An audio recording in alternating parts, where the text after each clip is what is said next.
할렐루야, 주님의 이름으로 축복합니다. 2020년 12월 20일 주일 하나님 말씀 증거하도록 하겠습니다. 말씀을 보기 전에 먼저 잠시 기도하고 성경 말씀 봉독과 하나님 말씀 증거하겠습니다. 거룩하신 하나님 아버지, 하나님의 크신 사랑과 은혜에 감사드립니다.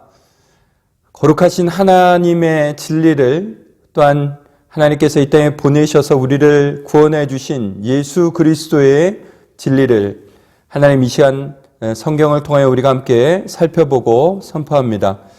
하나님의 선하신 뜻이 우리 안에 밝히 드러나게 하시고 그 말씀이 우리에게 진리와 생명이 되어 영혼의 양식 되게 하시고 하나님의 영광이 나타나는 복된 말씀의 시간 되게 하여 주옵소서. 감사드립니다. 이 모든 말씀 우리 주 예수 그리스도의 이름으로 기도드립니다. 아멘. 이 시간 우리 함께 보실 말씀은 누가복음 18장 35절에서 43절 말씀입니다. 제가 하나님 말씀 봉독해 드리겠습니다. 누가복음 18장 35절에서 43절 말씀입니다. 여리고에 가까이 가셨을 때 한 맹인이 길가에 앉아 구걸하다가 무리가 지나감을 듣고 이 무슨 일이냐고 물은데 그들이 나사렛 예수께서 지나가신다 하니 맹인이 외쳐 이르되 다윗의 자손 예수여 나를 불쌍히 여기소서 하거늘 앞서가는 자들이 그를 꾸짖어 잠잠하라 하되 그가 더욱 크게 소리질러 다윗의 자손이여 나를 불쌍히 여기소서 하는지라. 예수께서 머물러 서서 명하여 데려오라 하셨더니 그가 가까이 오매 물어 이르시되 내게 무엇을 하여 주기를 원하느냐 이르되 주여 보기를 원하나이다. 예수께서 그에게 이르시되 보라 내 믿음이 너를 구원하였느니라 하시매 곧 보게 되어 하나님께 영광을 돌리며 예수를 따르니 백성이 다 이를 보고 하나님을 찬양하니라. 아멘. 2020년도 많은 일들이 있었습니다. 모두 고생 많으셨습니다. 힘든 해였습니다. 여전히 어려운 상황이 나아진 것이 아니고 내년에도 현재와 같은 상황이 한동안 이어지겠지만 올해 잘 이겨내셨던 것처럼 내년도도 넉넉히 이겨낼 것입니다. 언제나 우리와 함께 하시는 하나님께서 하나님의 백성을 그리고 성도님들을 지켜주실 것입니다. 오늘 제가 증거할 하나님의 말씀 제목은 내 삶에 찾아오신 예수님입니다. 또 다른 제목으로는 빛 대신 예수님과 광명을 찾은 사람입니다. 맹인이 예수님을 만나 눈을 뜬 사건인데 이를 통해서 우리 삶에 어둠이 걷히고 광명을 얻게 되기를 소망하며 본 말씀을 준비하였습니다. 예수님과의 만남이 얼마나 귀한 것인지 그리고 우리가 그 주님과의 친밀한 관계를 위해서 어떻게 해야 하는지 말씀을 통해 함께 살펴보도록 하겠습니다.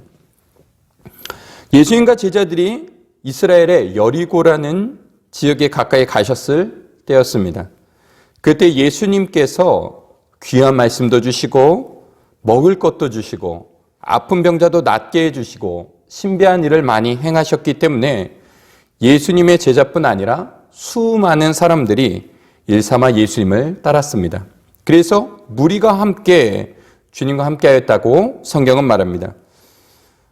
많은 무리가 예수님과 제자들과 함께 여리고로 지날 때 앞을 보지 못하여 일을 하지 못함으로 사람들에게 구걸을 하며 겨우 살아가던 한 사람이 그 소동 속에서 사람들에게 물었습니다. 무슨 일입니까? 그들이 말하기를 나사렛 예수께서 지나가신다고 말했습니다. 그러자 그는 곧 일어나 소리치기 시작했습니다.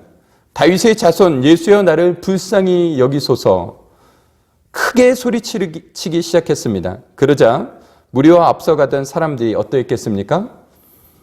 아직 성에도 들어가지 않았는데 그리고 각자 사람들도 뭔가 원하는 마음이 있지만 조용히 예수님이 어떻게 하시는가 보며 따라가고 있는데 한 구걸하던 맹인이 선수를 쳐서 다윗의 자손 예수여 나를 불쌍히 여기소서라고 소리를 지르니 사람들이 그를 말리고 조용히 하라고 꾸짖었습니다. 소리 지르지 말라고. 시끄럽다고 막 그랬겠죠. 난리가 났을 겁니다. 그런데 그 맹인은 그러거나 말거나 더욱 크게 소리를 질러 외쳤습니다. 다윗의 자손이여 나를 불쌍히 여기소서. 그는 간절히 외쳤습니다. 예수님께서 그 소리를 들으시고 가던 길을 멈추셨습니다. 그리고 사람들에게 말하였습니다. 그 소리친 사람을 나에게 데려오라. 그리고 예수님께서 그 맹인에게 물으셨습니다. 내게 무엇을 하여 주기를 원하느냐? 내가 내게 무엇을 하여 주기를 원하느냐? 그러자 맹인은 주님 보기를 원합니다 라고 대답하였습니다. 예수님께서 그에게 말하였습니다. 내 믿음이 너를 구원하였느니라. 그러자 맹인의 눈이 떠졌습니다. 앞을 볼 수 있게 되었습니다. 앞을 보게 된 맹인은 감격에 겨워 하나님께 영광 돌렸습니다. 그리고 이 장면을 지켜보던 군중은 함께 하나님의 크신 영광을 찬양하였습니다. 복음서는 우리에게 많은 내용을 말해줍니다. 그런데 그 내용들을 살펴보면 두 가지를 설명하는 데 초점이 맞춰져 있다는 것을 알 수 있습니다. 예수님과 믿음에 대해서 설명합니다. 예수님이 어떠한 분인지에 초점이 맞춰져 있습니다. 예수님이 구약의 선지자를 통해서 하나님께서 미리 알려주셨던 바로 그 구세주이심을, 예수님은 죄가 없으시고 예수님은 참 사람이시며 충실히 구원의 사역을 이루셨고 예수님은 또한 하나님이심을, 예수님이 어떠한 분인지를 알리는 데 초점이 맞춰져 있습니다. 그리고 다른 하나는 믿음이 무엇인지 설명하기 위해서 신약성경은 특별히 복음서는 아주 공을 들이고 있다는 사실을 알 수 있습니다. 그리고 그 믿음이 무엇인지를 우리에게 나타내 보이기 위해서 여러 인물들이 등장하고 여러 사건이 발생합니다. 그들이 가진 태도나 고백이나 상황을 통해서 참 믿음을 우리로 하여금 알게 해줍니다. 본 사건에도 참 믿음이 무엇인지 그리고 그 믿음의 대상이신 예수님이 어떤 분이신지를 알게 해주는 귀한 교훈이 담겨 있습니다. 먼저 우리가 이 말씀을 살펴볼 때 본 사건이 어느 위치에 있는지를 봐야겠습니다. 본 사건은 앞의 사건과 연속되는 이야기입니다. 복음서는 각각의 이야기가 순차적으로 개별적으로 소개되는 것이 아니라 각 사건의 이야기가 다 서로 연결되어 있습니다. 특히 누가복음은 본 맹인의 눈을 뜬 사건을 이 누가복음 18장에서 먼저 앞에 나왔던 사건이 있는데 그 사건이 보면 한 부자 관료가 주님을 찾아온 사건입니다. 이 두 사건과 이 두 인물이 연결되는 겁니다. 두 사건이 그리고 두 인물이 대조를 이룸으로써 그 사건의 중심이 되는 부자 관료와 맹인이 대조를 이룸으로써 참 믿음이 무엇인지를 우리로 하여금 선명히 알도록 하신 겁니다. 이 둘을 비교해 보면서 우리가 본문을 살펴보도록 하겠습니다. 먼저 부자 관리는 큰 부자라고 소개를 합니다. 23절에 그래서 부자 관리인데 두 가지죠. 부자이면서 관리입니다. 그러니까 돈도 많고 좋은 직업도 가졌습니다. 거기에다가 믿음도 표면적인 믿음이 있겠죠. 믿음도 좋아 보입니다. 어려서부터 계명을 다 알고 잘 지켜온 사람입니다. 이로 보아 부유한 믿음의 가정에서 태어났다는 것도 유추해 볼 수 있습니다. 전형적인 다 가진 사람입니다.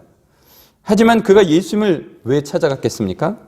그리고 그 청년이 예수님께 한 질문, 무엇을 하여야 영생을 얻으리까? 였습니다. 이 질문은, 이 말은 자신이 다 가졌지만 실상 그의 영혼은 만족스럽지 않았다는 겁니다. 여전히 영생에 대해서는 확신할 수 없다는 것을 알았습니다. 그래서 영적으로 매우 공허한 상태였습니다. 분명 자신은 부족한 것이 없는데도 채워지지 않는 그 영생에 대한 갈망에 대한 답을 찾고자 예수님을 찾아간 겁니다. 그리고 예수님께서 그에게 말씀하여 주시기를 내게 아직도 한 가지 부족한 것이 있으니 내게 있는 것을 다 팔아 가난한 자들에게 주고 그러면 하늘에서 오히려 내게 보화가 있으리라. 그리고 와서 나를 따르라. 나를 따르라. 하지만 이 예수님의 말씀에 그 부자 관리는 오히려 근심을 하고 주님을 떠나갑니다. 그런데 이 맹인은 이제 나오는 맹인은 정확히 이 부자의 청년과 반대입니다. 먼저 조건부터 너무 다르죠. 신체적으로 맹인입니다. 우리가 몸에 가진 여러 핸디캡 중에서도 특별히 보지 못하는 장애가 가장 괴로울 것이다라고 우리가 짐작하지 않습니까? 보지 못하는 사람입니다. 그리고 그가 하는 일은 국어라는 일입니다. 부자와 달리 가진 것도 없습니다. 직업도 없습니다. 국어라는 사람입니다. 앞을 보지 못한다고 해서 다 국어를 하며 살아가는 것은 아닙니다. 그럼에도 불구하고 그가 국어라는 것으로 보아 그를 돌봐줄 가족이 없었던 것은 아닌가 생각이 듭니다. 부자 관료와는 정말 정반대의 모습이요, 사람이요, 위치입니다. 그런데 첫 번째 반전입니다. 그는 부자 청년과는, 부자 관료와는 달리 예수님을 정확히 알아보고 믿음의 고백을 하였습니다. 처음부터 그랬습니다. 그러니까 부자 관리는 예수님을 만나서 처음으로 예수님께 한 말이 선한 선생님 이럽니다. 그러자 예수님은 그 호칭을 마음에 들어하지 않으셨습니다. 내가 어찌하여 나를 선하다 일컫느냐? 하나님 한 분 외에는 선한 이가 없느니라 라고 답하셨는데, 이 말씀의 뉘앙스가 잘못된 것을 그냥 살짝 교정해 주는 것이 아닙니다. 그가 처음부터 하나님의 아들이신 예수님에 대한 인식이 충분하지 않았다는 것을 드러내고 있는 것입니다. 반면 맹인은 처음부터 무엇이라고 얘기하냐면 다윗의 자손 예수여라고 고백합니다.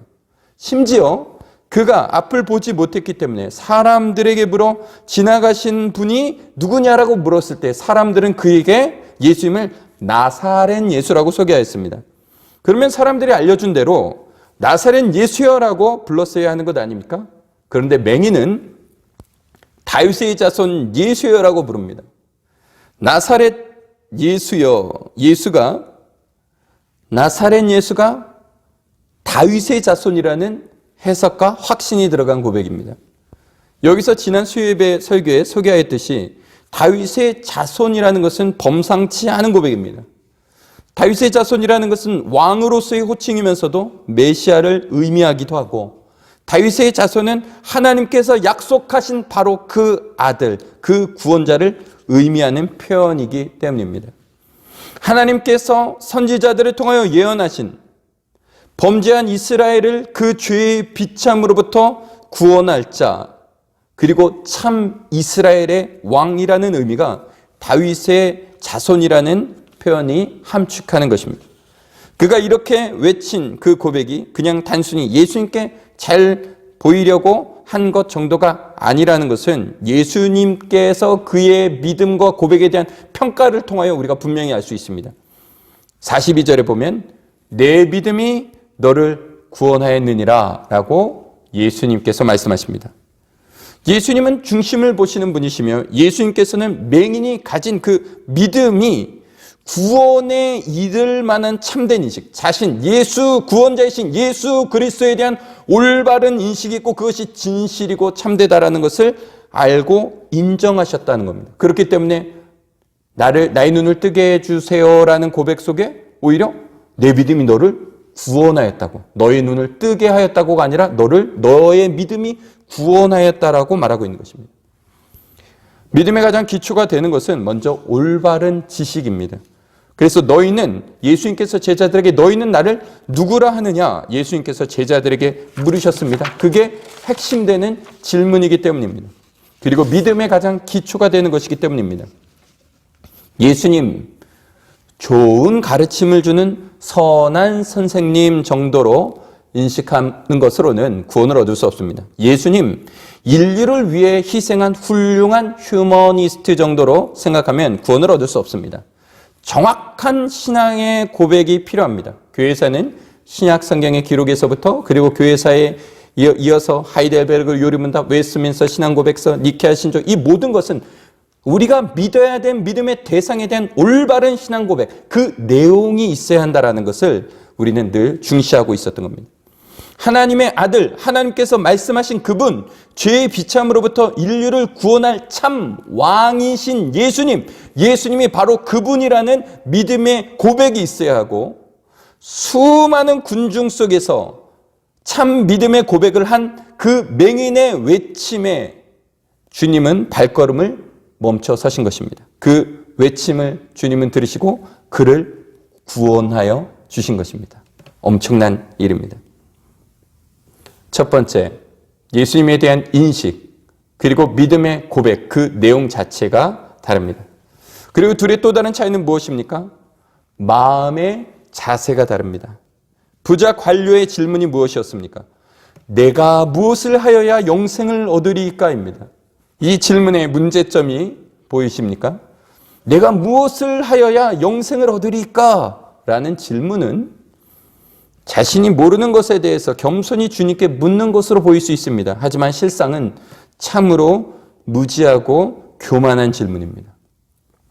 내가 무엇을 하여야 라는 것은 아직도 자신이 할 줄 안다. 내가 할 수 있다고 생각하는 겁니다. 가능성을 철저히 자신에게 두고 하는 질문입니다. 나 정도면, 자신 정도면 그래도 어떻게 할 수 있을 것이라고 생각하는 겁니다. 내가 어려서 계명도 지켰습니다. 하나님의 뜻도 알았습니다. 그것을 다 지켰습니다. 하나님 앞에 내세울 만한 의를 행한 것들이 제게 있습니다.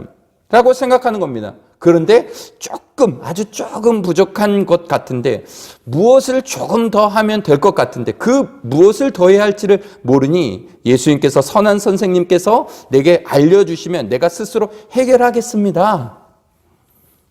라고 생각하는 겁니다. 그리고 무엇을 묻습니까? 영생을 묻습니다. 10년도, 20년도, 30년, 40년, 50년도, 100년이 되는 문제도 아니고 영생의 문제입니다. 영생의 문제를 어떻게 자신의 힘으로 해결할 수 있겠습니까? 영생을 얻기 위해서는 먼저 영벌의 문제를 해결해야 됩니다. 그런데 자신이 어떻게 해야 하나님 앞에 완전한 의의 앞에 하나님의 그 완전한 공의 앞에 의롭다 칭함을 받을 수 있겠습니까? 영벌의 문제를 먼저 해결할 수 있겠습니까? 절대적 하나님 앞에 범한 죄성과 죄책을 어찌 인간의 힘으로 해결할 수 있겠습니까? 더욱이 어떻게 의롭다 칭함을 받을 수 있겠습니까? 내가 무엇을 하여야 이미 그 질문에서 무엇이 진짜 문제인지도 전혀 그 부자 관료는 모르고 있다는 것을 알 수 있습니다. 반면 맹인은 무엇이라고 고백합니까? 나를 불쌍히 여기소서. 얼핏 보면 이 고백은 무책임한 고백 같아 보입니다. 부자 관료의 고백은 자신이 책임지려고 하는 것인데 이 맹인은 평소 사람들에게도 구걸하여 노력 없이 무엇을 받던 습관처럼 무책임하게 그냥 불쌍히 여겨달라고 떼를 쓰는 것 같습니다. 그런데 이 고백을 자세히 들여다보면 이 고백이야말로 믿음의 고백이요 참으로 자신의 위치를 아는 자의 고백입니다. 긍휼에 호소하는 것은 자신은 가진 것도 없다는 고백입니다. 하나님 앞에 내세울 것이 하나도 없다는 사실을 명확히 아는 자의 고백입니다. 그렇게 다만 하나님의 선하심에 기대어 긍휼을 호소하는 겁니다. 하나님께서 긍휼히 여겨주시는 것 외에 살 길이 없음을 알게 그렇게 외치는 겁니다. 그 무엇보다 귀한 고백이요 천국의 문을 여는 하나님 기뻐하시는 고백입니다. 그는 비록 앞을 보지 못하였으나 그 부자 관리보다 또한 그 누구보다도 하나님 앞에 인간의 처지에 대한 사리를 판단할 줄 아는 자였습니다. 긍휼히 여겨 주옵소서. 그런데 한편으로는 어떻습니까? 자신이 죄인이요 결코 하나님 앞에 설 수 없으며 무엇을 내세울 것이 없다고 하면 이렇게 외칠 수 있겠습니까? 우리가 그런 말을 합니다. 내가 누구 앞에 설 자격이 없다는 사실을 안다면 서지 말아야죠. 그죠? 그렇게 말하지 않습니까? 염치가 있지. 어떻게 자신을 안다면 우리가 사람들과의 관계 속에서도 그렇죠. 누군가 내가 돌이킬 수 없는 잘못을 저질렀습니다. 돌이킬 수 없는 잘못. 그러면 그 사람 앞에 용서를 구하는 문제로 우리가 볼 수도 있지만 두 번 다시 그 사람 앞에 설 수 없는 것 아닙니까? 그러면서 우리가 무엇이라고 말합니까? 양심이 있다면 이런 표현을 말하잖아요. 하나님 앞에 우리가 설 수 없는 죄인이라는 사실, 아무것도 내세울 것이 없다고 하면 설 수 없는 것 아닙니까? 그런데 긍휼히 여겨달라고 말조차도 못할 텐데 그는 긍휼히 여겨달라고 말합니다. 왜 그랬을까요? 그럼에도 불구하고 맹인이 사람들의 만류에도 불구하고 주님을 간절히 부른 것을 왜 그랬을까요? 조용히 하라는 만류에도 불구하고 이 상황 속에서 우리는 또 귀한 믿음의 자세를 볼 수 있습니다. 그 하나는 하나님이 선하시다는 사실에 대한 확신입니다. 믿음에 대한 고백, 그리고 또한 자신이 아무것도 가지지 못했다라는 것, 그리고 거기에 하나님은 선하시다라는 확신. 그럼에도 불구하고, 내가 하나님 앞에 설 수 없는 자임에도 불구하고 하나님은 선하시니 자비를 베푸시는 분이다. 단순히 때를 쓰는 것이 아닙니다. 자신이 내세울 것이 하나도 없고 하나님 앞에 부끄러운 것뿐이지만 하나님은 무한히 선하시니 겸손히 자비를 구하는 자를 용서하시고 사랑하여 주신다는 하나님의 절대 선에 대한 확신을 볼 수 있는 것입니다. 오히려 반대로 보면 염치 없다는 말로 복음을 끝까지 거절하는 이들이 있습니다. 이들은 실상은 염치가 있는 것이 아니라 자존심을 부리고 있는 것입니다. 우리가 어떻게 하나님 앞에 자존심을 부릴 수 있겠습니까? 우리를 만드신 창조자이십니다. 무한히 거룩하신 하나님이십니다. 영존하시는 자이십니다. 그 만물의 아버지이신데 그 하나님 앞에 우리가 제가 좀 부족해서요, 이런 자세가 오히려 교만인 것입니다. 아무 소용 없습니다. 그냥 잘못했다고 나오는 겁니다. 하나님 앞에 우리 자존심, 하나님밖에 답이요, 하나님 앞에 비는 겁니다. 내 자존심 뭐 이런 거 따질 것 없이 자비하심에 하나님은 선하시니 믿음으로 주님의 선하심을 의지하여 나아가서 구하는 것입니다. 그것이 또한 참 믿음의 자세요, 오늘날 이 맹인의 모습 속에서 우리가 볼 수 있는 믿음의 귀한 내용이고 덕목입니다. 그런데 올바른 믿음의 고백, 올바른 마음의 자세, 그리고 또한 하나님의 선하심에 대한 믿음, 이것만이 아닙니다. 맹인이 자비에만 호소하는 것이 아닙니다. 말씀에 근거하여 하나님의 약속에 근거하여 또한 호소하고 있는 것입니다. 다윗의 자손 예수여, 그분에 대해서 하나님께서는 구약에서 선지자들을 통하여 일관되게 예언하셨습니다. 메시아 갈망사상, 인류가 하나님 앞에 범죄하였으나 그럼에도 불구하고 하나님께서는 메시아를 통해서 구원해 주실 것이라는 약속을 주셨고, 그 약속에 대한 확신을 맹인에게서 찾아볼 수 있는 것입니다. 그리고 또한 맹인의 외침에서 보는 중요한 또 다른 믿음의 성격은 그 길밖에 없다는 것을 아는 겁니다.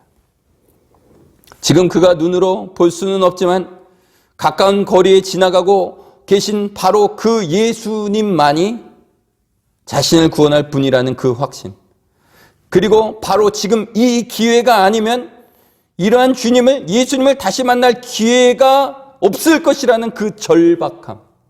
그죠? 맹인이 여리고 그 근처에서, 성의 주변에서 구걸을 하는 그 맹인이 예수님과 마주칠 그런 어떤 확률이 얼마나 되겠습니까? 일생에 다시는 없을 것이라는 그런 마음이 있지 않았겠습니까? 그러니 그는 사람들이 조용히 하라고 꾸짖거나 말거나 외치는 겁니다. 다윗의 자손 예수여, 나를 긍휼히 여기소서. 믿음의 매우 중요한 자세입니다. 절박함과 간절함, 그리고 오직 예수님밖에 없다는 확신, 이 은혜만이 살 길이라는 그 확신, 그 은혜의 기회를 놓치지 않고자 하는 간절한 마음, 이 맹인의 이 외침 속에서 귀한 믿음의 자세를 우리는 모두 볼 수 있는 것입니다. 살다가 우리가 기회를 놓쳐서 후회를 하는 적이 얼마나 많이 있습니까? 그러면 그 지나갔던 기회가 우리에게 다시 찾아오던가요? 사람들은 또 기회가 올 것이다라고 막연히 기대하지만 어떤 일들에 대해서는 두 번 다시 기회가 돌아오지 않는다는 것을 우리는 경험적으로 압니다. 그래서 늘 후회를 합니다. 유명한 정신분석학자 에리 프롬이 그의 저서에서 사람은 선택할 수 없는 순간을 맞는다라는 말을 했습니다. 그러니까 평소에는 선택하면 그 선택을 통하여 무엇이 변화할 수 있는 기회를 잡을 수 있었는데 그 선택을 미루다가 보면 어떠한 순간에는 선택을 하여도 전혀 기회를 잡을 수 없는, 선택할 수 없는 순간을 맞는다. 맹인은 잡았던 겁니다. 주님을 만날 기회, 은혜의 기회, 맹인은 바로 이 기회밖에 없다고 생각하여 필사적으로 외친 겁니다. 주님께 나아가기로 선택을 한 겁니다. 그 기회를 잡기 위해서요. 그 기회를 잡아야 됩니다. 놓치면 다시 안 올 수 있는 겁니다. 우리가 일생에 한번 구원을 얻을 기회뿐만 아니라 모든 사실 우리가 살아가는 모든 순간의 은혜의 기회도 그와 같습니다. 그 절박함과 간절함이 있어야 됩니다. 그래야 은혜를 얻습니다. 기회뿐만 아니라 다른 대안이 있을 거라 생각하기에 사람들은 복음 앞에, 구주 앞에 나오지 않습니다. 여러 길의 하나라고 말합니다. 그리고 또 다른 기회가 있을 것이다라고 나중에 하면 된다라고 미룹니다. 여러 길의 하나라고 기독교는 그 구원의 여러 가지 종교도 있고 여러 가지 방편이 있는데 그 중에서 하나라고 이와 같이 말하는 것을 합리적이라고 오늘날 세상은 가르칩니다. 그게 계몽된 사고라고 가르칩니다. 속이는 겁니다. 다른 길은 없습니다. 다른 방식도 없습니다. 오직 예수, 오직 믿음입니다. 부자 관료와 맹인의 주님을 맞이하는 마음가짐과 태도가 완전히 다르고 우리는 맹인에게서 올바른 마음가짐과 태도에 대한 지식을 얻도록 본 말씀이 우리에게 교훈을 줍니다. 마지막으로 결과입니다. 특별히 이 마지막 결과에서는 믿음의 결단과 의지의 차이를 보여줍니다. 주님께서 부자 관료에게 모든 것을 버려두고 날 따르라고 말씀하셨습니다. 그러자 부자 관료는 주님을 따르지 않고 오히려 근심을 하고 주님을 떠나갔습니다. 이에 주님께서는 그 유명한 낙타와 바늘귀의 교훈을 주셨습니다. 낙타가 바늘귀로 들어가는 것이 부자가 하나님의 나라에 들어가는 것보다 쉬운 일이라고 말씀하셨습니다. 이 말씀의 강도가 너무 강해서 제자들도 몹시 당황하여 천국문에 대한 질문을 했을 정도입니다. 그러나 이 말씀의 주님의 말씀이 여러 해석의 여지가 있다고 하여도 분명한 것은 하나님의 나라의 입성을 주님께서 이야기하신 것으로 보아 하나님의 나라는 세상과 타협하지 않고 하나님을 절대 우선하는 믿음이어야 한다는 것입니다. 그것이 참 믿음이요 그것이 하나님 보시기에 합당한 믿음이라는 사실을 분명히 알 수 있습니다. 부자 관료는 많이 가졌으나 오히려 그 가진 것으로 인하여 참으로 주님을 영접하지 못하였고 또한 온전히 말씀에 순종하지 못하였습니다. 반면 맹인은 어떠했습니까? 내게 무엇을 하여 주기를 원하느냐 이르되 주여 보기를 원하나이다. 예수께서 그에게 이르시되 보라 내 믿음이 너를 구원하였느니라 하심에 곧 보게 되어 하나님께 영광을 돌리며 예수를 따르니 즉시로 예수님을 따랐습니다. 눈을 뜨고 주님을 따랐습니다. 부자 관료와 달리 확고한 결단과 의지를 맹인의 믿음에서 태도에서 볼 수 있습니다. 믿음에 있어서 행함, 결단, 의지 이와 같은 것이 믿음과 행함 그리고 그 안에 있는 결단과 의지 이와 같은 것이 마치 상반된 것과 같이 교회사 속에 발생한 여러 논쟁을 통해서 상반된 것 같이 이야기하지만 사실은 우리 개혁주의에서 말하는 믿음도 성경이 말하는 믿음은 그 믿음과 행함이 서로 다른 대조되는 것이 아니라 연속적인 위치에 있는 것입니다. 참 믿음은 참 행함과 결단과 의지 이게 함께 작용하도록 하나님께서 우리 안에 성령으로 역사하신 겁니다. 믿음에 있어서 행함으로 참 믿음을 볼 수 있고 그 결단 있는 행동으로 옮겨질 때 그 안에 놀라운 일이 이루어지도록 하신 것이 하나님의 질서이고 이 맹인의 눈을 뜬 사건 속에서도 우리가 분명히 명시할 수 있는 것입니다.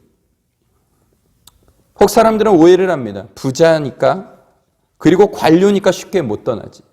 가진 것도 많고 하던 일도 있으니까요. 그럴 것도 같고 우리도 그러한 생각에 익숙합니다. 그러한 판단에 익숙합니다. 반면 어차피 맹인은 가진 것도 없고 직업도 없으니까 그리고 또한 주님으로 말미암아 눈도 뜨게 됐으니까 쉽게 떠날 수 있지.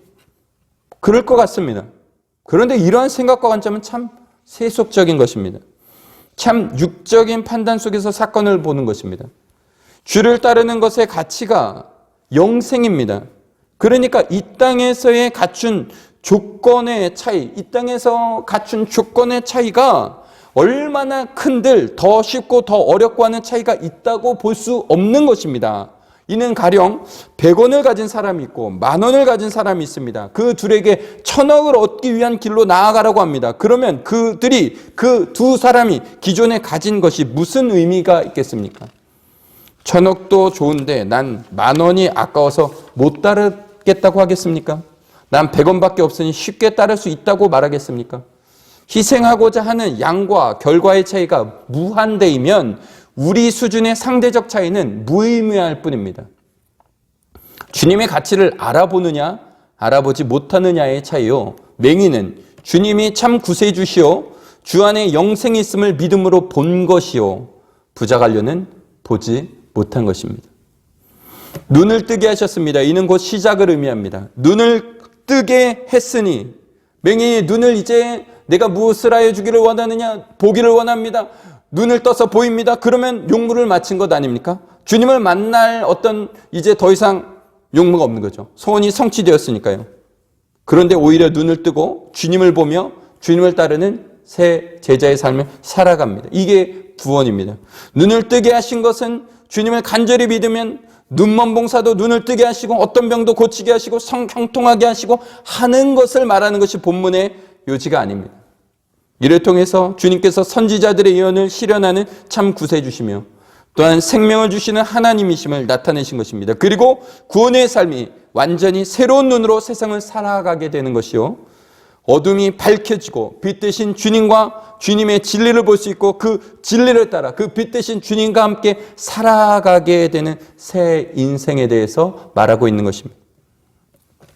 요즘 싱 어게인이라는 노래 경연 프로가 방송에 나와서 보게 되었습니다. 그 중에서 한 팀이 부른 노래의 가사 속에서 제가 복음의 메시지를 보고 감동을 받았습니다.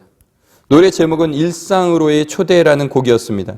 그 가사의 내용이 이렇습니다. 내게로 와줘. 내 일상 속으로 매일 똑같은 일상이지만 너와 함께 같이 함께라면 모든 게 달라질 거야 입니다.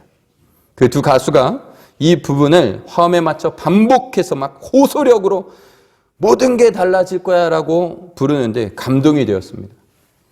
본 노래는 사랑을 노래한 것이겠지요. 그런데 복음의 내용도 사실 그렇습니다. 우리 모두 똑같은 일상을 살아가고 있습니다. 그리고 그 일상이 반복됩니다. 그 일상 속에는 희노애락이 있다고 하지만 사실은 고달픕니다. 다소. 그런데 복음은 그 매일 반복되는 일상 속에 주님이 찾아오시는 겁니다. 뚫고 우리 일상 속에 들어오시는 겁니다. 그리고 함께 하시는 겁니다. 그리고 그 주님과 함께하니 그 똑같은 일상이 나의 일상이 모든 게 달라지는 것입니다. 복음입니다. 그 노래가 감동적이어서 그 프로에서 다른 노래도 찾아 들어봤습니다. 한 무명의 원로 가수가 가수나무라는 노래를 부르더라고요. 그 노래를 듣다가 눈물을 흘렸습니다. 그 곡은 본래 시인과 촌장이라는 가수가 부른 복음 성가입니다.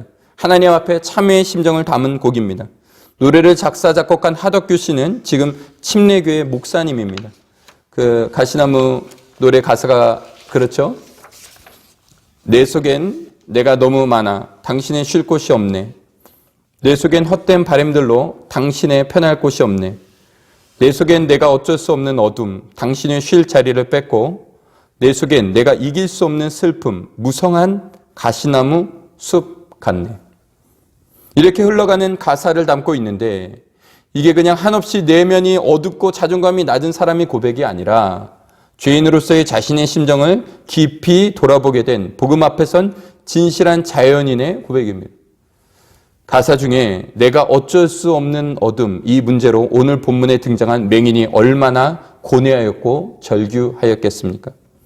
그러다가 주님을 만난 겁니다. 죄의 비참을 알고 그리고 자신의 인생에 대해서 늘 한탓하며 괴로워하다가 그 결과에 따른 심판에 대한 두려움 이렇게 살다가 또 심지어 죽어서 심판을 받게 된 이 비참한 삶에 대한 두려움 그 인식 속에서 그 인식이 있기에 그는 자존심이고 신분이고 자신이 소유한 것이고 모든 것 다 뒤로하고 예수님을 찾아가 간절히 주님의 은혜를 구한 것입니다. 뭉크라는 화가가 그린 유명한 그림에서 절규라는 작품이 있습니다. 주님 앞에 우리가 절규를 하여야 합니다. 그런데 그 절규가 변하여 환희가 되는 것입니다. 구원은 절규와 환희가 연속적으로 일어나는 사건입니다. 2020년도 이제 다음 주를 지나고 우리는 새해를 맞게 됩니다. 2020년도 분명 다소 어두웠습니다. 우리가 무엇을 할 수 있겠습니까? 우리의 연약함을 깨닫는 해였습니다. 주님을 의지할 수 하는 것밖에 더할 것이 무엇이겠습니까? 다만 하나님의 긍휼을 구하며 우리를 도와달라고 간구하는 것 외에 우리가 무엇을 할 수 있겠습니까? 하지만 우리가 하나님 앞에 내세울 것이 없지만 하나님 앞에 나아가면 선한 목자 되신 우리 주님께서는 우리를 받아주시는 것입니다. 우리가 내세울 것이 있어서가 아닙니다. 올해 우리는 많이 우리 스스로를 돌아봐야 하는 해임에 분명합니다. 하지만 우리가 부끄러운 모습을 보게 되더라도 그리고 회개를 하게 되더라도 주님 앞에 나와 긍휼을 구할 때 한없는 사랑으로 주님은 우리를 용서해 주시고 치료해 주시고 채워주시는 분이십니다. 내가 의지하는 것 버리고 내가 쥐고 있는 것 내려놓고 주님을 따릅니다. 그러면 반드시 주님께서는 우리의 내면에 그리고 우리의 삶에 어둠을 거두시고 우리를 빛으로 인도하셨던 것처럼 우리의 삶의 진리와 생명으로 충만하게 하실 것입니다. 하나님은 선하십니다. 하나님은 신실하십니다. 하나님은 만물의 주가 되시고 창조자가 되십니다. 하나님은 우리에게 영생을 약속하셨고 영생을 주셨습니다. 그 하나님의 약속 그리고 또한 이 땅에 오사 우리를 구원하신 유일한 구세주 예수님 그리고 주께서 보내신 성령님을 믿고 우리는 진리의 삶, 생명의 삶, 빛의 삶을 사는 것입니다. 주님을 의지하는 모든 성도님들의 삶에 주님으로만 말미암은 참된 환희와 빛과 기쁨이 넘치게 되시기를 주님의 이름으로 축복합니다. 기도하겠습니다. 거룩하신 하나님 아버지, 하나님의 크신 사랑과 은혜에 감사드립니다. 우리를 구원하신 우리 주 예수 그리스도의 사랑과 하나님의 놀라운 은혜가 얼마나 크고 귀한지 우리가 잊을 때가 있습니다. 하나님, 오직 주님만이 우리의 빛이 되시고 생명이 되십니다. 오직 우리의 살 길은 그 선한 하나님 앞에 무릎 꿇고 주님의 긍휼 안에 살아가는 것뿐입니다. 하나님, 주님 앞에 내세울 것 없지만 늘 붙들어 주시고 사랑해 주시고 인도해 주시는 하나님, 하나님의 크신 사랑과 은혜 감사드립니다. 2020년도 하나님 우리를 지켜주셨습니다. 하나님 늘 주님을 의지하며 주님께 감사하며 주님 안에 살아가는 성도와 교회가 되게 하여 주옵소서. 우리의 안에 있는 그리고 이 세상에 현재 우리가 겪고 있는 어둠을 걷어내시고 빛 대신 주님한테서 참된 광명과 위로를 얻는 복된 성도와 교회가 되게 하여 주시옵소서. 감사드립니다. 이 모든 말씀 우리 주 예수 그리스도의 이름으로 기도드립니다. 아멘.